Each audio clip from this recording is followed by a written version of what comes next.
dawladda hoose kun iyo sagaal boqol iyo toddoba iyo waxa la 56 ayaa shaqada ka bilaabay maanta bishii 8 toddobaad oo 9 ilaa intaa waan joogay waxa igu soo maray maayir la yiraahdo calasow malasow waxa ii xigay dhuubow gaabow madaxay waxa ii xigay cadnaan roobow waxa ii xigay abukar shiina sheegow baa ii xigay waa madaxdii igu soo martay meesha gabadhii itoobiyaanka ahaa waxa la oran jiray anyalash atoo nagaasho wagaash miyaray ii noqotay 3 bilood baan qabay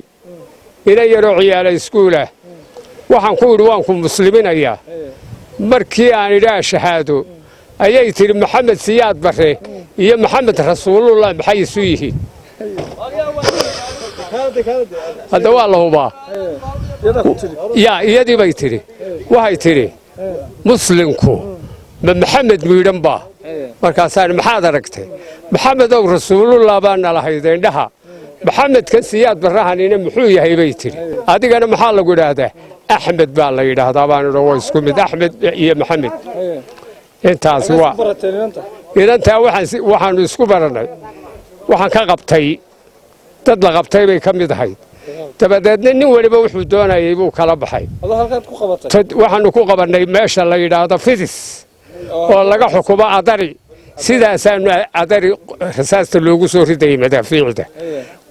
gura wala yiraahdo adari halka ka xiga ayaan ka soo qabtay dabadeedna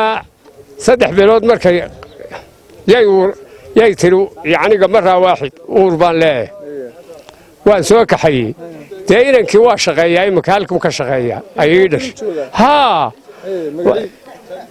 waa magaciisa islaam baan u bixiyay waa muslimiin diinta islaamka anu Soomaad garan bariga halka gaadhin aanu gaadhin xagan xerer waxa laga gaaray halkuu xayir salaasa yiri talo Soomaalidu halkay doonaysa fidisna ku jirtaa way ku jirtaa baa la yiri fidis waa meesha bunka ugu hodansan itoobiya bagarat bunka waa gaadhin marra waaxid meesha bunka laga soo guraa yaani wuxuu ugu yaalaa sida doogu ugu yaala fidis baa la yiraahdaa waxa bagaalada laga xukumana qoraal baa la yiraahdaa waxa ku nool hawiye iyo mareexaan iyo isaaq reer aan ku noolayn gobolka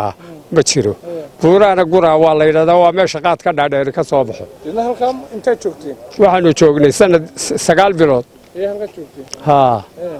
waa ka waanu waxayagii baanu iskaga nimi meeshii waanu